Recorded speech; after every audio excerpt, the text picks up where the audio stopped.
Welcome to Uni coaching centre. मैं रवि सरोज और मैं आपको पढ़ाऊंगा मैथमेटिक्स। आज का जो टॉपिक है हमारा ट्रांसपोज ऑफ मैट्रिक्स है। इसमें हम इसके प्रॉपर्टी के बारे में भी डिस्कस करेंगे और इसके डिफिनीशन को भी समझेंगे। तो आइए सर्वप्रथम हम इसके डिफिनीशन को लिखेंगे और फिर समझेंगे भी। जैसे मैंने लिखा, किसी आव्यूह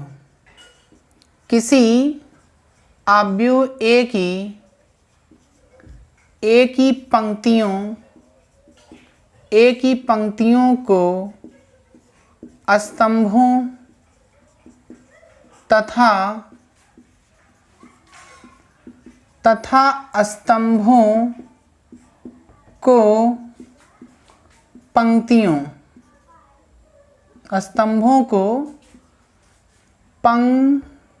पंक्तियों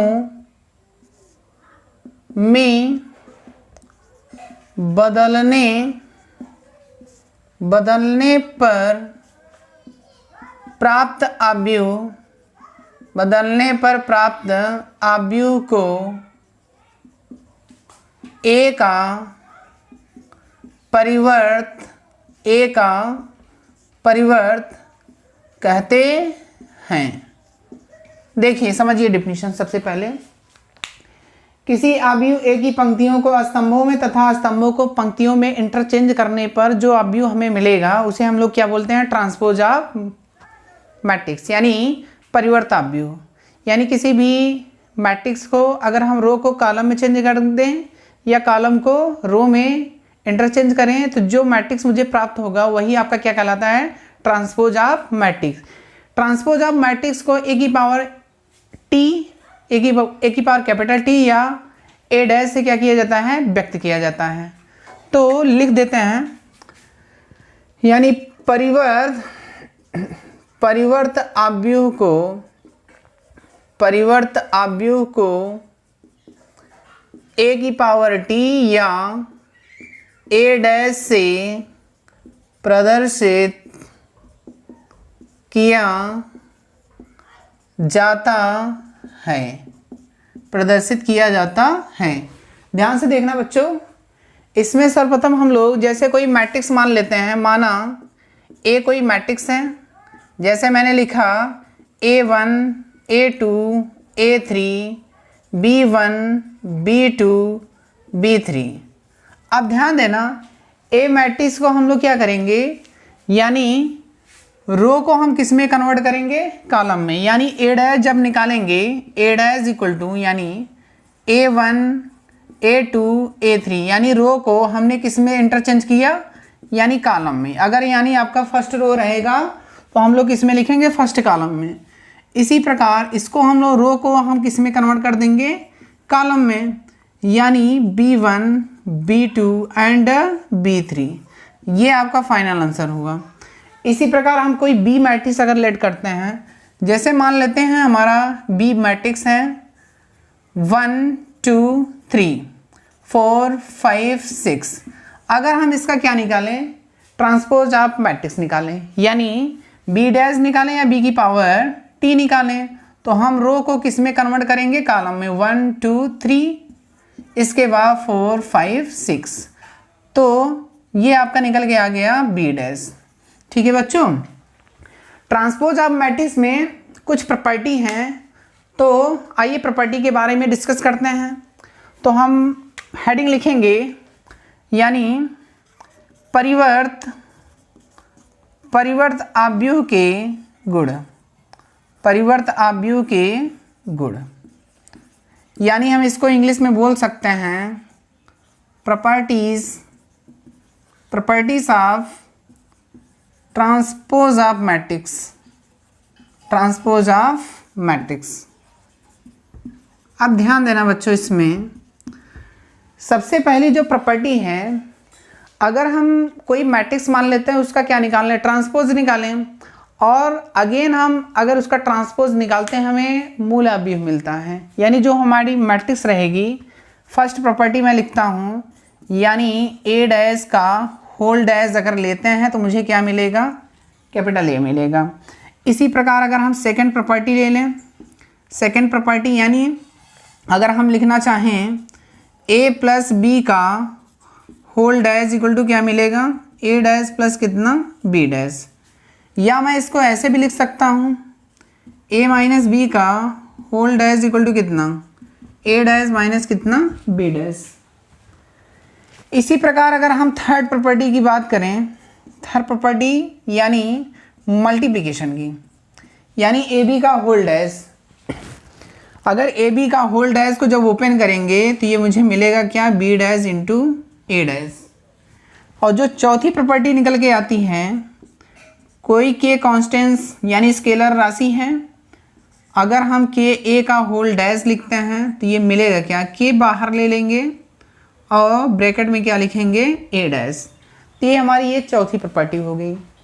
अब इस पे बेसिस कुछ एग्जांपल्स लेंगे और समझेंगे। ध्यान देना, अगर हम फर्स्ट लेते हैं, यानी फर्स्ट जो है, अगर मैंने ए कोई मैट्रिक्स मान लिया, जैसे मान लेते हैं ए इक्वल टू 1 3 6 7 2 5, ये ए कोई मैट्रिक्स है। अगर हम इसका क्या निकाल लें, ए डैश निकाल लें बच्चों, तो ए डैश मैंने बताया था अभी, रो को हम किस में लिखेंगे, कॉलम में, ठीक है। तो ये आपका ए डैश निकल के आ गया। इसी प्रकार इसका अगेन अगर हम लोग ए डैश निकाल दें तो क्या मिलेगा, यानी हम रो को किस में लिखेंगे, कॉलम में, 1 7 3 2, इसके बाद 6 5। अब देखिए, अगर हम इसको इक्वेशन नंबर 1 मानते हैं तो इक्वेशन नंबर 1 जो है इस इक्वेशन के क्या होगा, बराबर होगा। अतः हम लोग लिख सकते हैं ए डैश का होल डैश इक्वल टू कितना, ए मिल जाएगा। ये आपकी फर्स्ट प्रॉपर्टी हो गई, ठीक है बच्चों। तो इसमें हम सेकंड लेना चाहें, ए प्लस बी का होल डैश इक्वल टू कितना, ए डैश प्लस कितना, बी डैश, तो सेकंड प्रॉपर्टी भी देखते हैं। सेकंड प्रॉपर्टी यानी हमें दो मैट्रिक्स मानना पड़ेगा, ए इक्वल टू 1 2 3 4 मैंने लिया, एंड बी इक्वल टू मैंने ले लिया यानी 5 6 7 8। क्लियर है। अब हम इन दोनों का क्या निकालेंगे, एडिशन, यानी ए प्लस बी निकालेंगे। यानी ए प्लस बी मैंने बताया था फर्स्ट एलिमेंट के साथ क्या करेंगे, ऐड करेंगे। 1 और 5 को ऐड करेंगे कितना मिलेगा, 6। 2 और 6 को ऐड करेंगे तो कितना मिलेगा, 8। और 3 7 को यानी 10 मिलेगा। 4 और 8 कितना, 12 होगा। अब इसका हम क्या निकालेंगे, यानी ट्रांसपोज आप ए प्लस बी निकाल लीजिए। रो को हम किस में कन्वर्ट करेंगे, कॉलम में, ठीक है बच्चों। इसको इक्वेशन नंबर 1 देते हैं। इसी प्रकार इसका हम लोग क्या निकाल सकते हैं, ए डैश निकाल लेते हैं। ए डैश इक्वल टू कितना होगा, 1 2 3 4। इसी प्रकार हम लोग बी डैश निकाल सकते हैं। बी डैश कितना होगा, 5 6 7 एंड 8। ये क्लियर हुआ। अब इन दोनों को अगर हम लोग क्या करें, ए डैश प्लस कितना निकाल लें, बी डैश, यानी इनके एलिमेंट को क्या करना पड़ेगा, जोड़ना पड़ेगा। यानी 1 3 2 4 प्लस 5 7 6 एंड 8। अब इनके जब एलिमेंट्स को जोड़ेंगे 1 और 5 कितना मिलेगा, 6, और 3 और 7 कितना, 10, और 2 और 6 कितना होगा, 8, और 4 एंड 8 कितना होगा, यानी 12। अब इसको आप इक्वेशन नंबर 2 दे दीजिए। अब इक्वेशन नंबर 1 और इक्वेशन नंबर 2 के एलिमेंट्स क्या हैं, बराबर हैं। तो हम लोग लिख सकते हैं फ्रॉम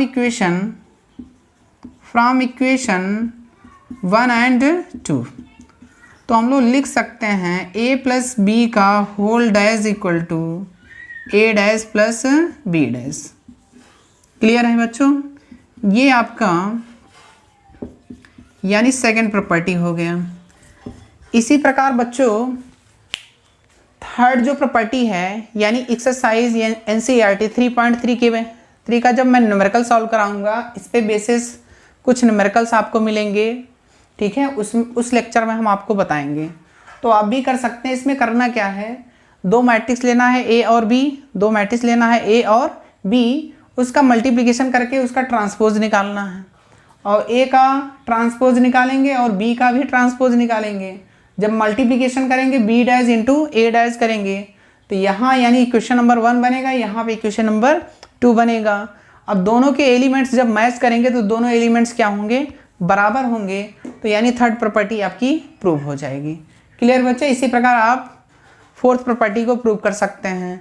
तो आज के लेक्चर हम यहीं पे फिनिश करते हैं। यदि आप हमारे चैनल्स पे नए हैं तो please like, subscribe and share करना ना भूलें। Thank you very much.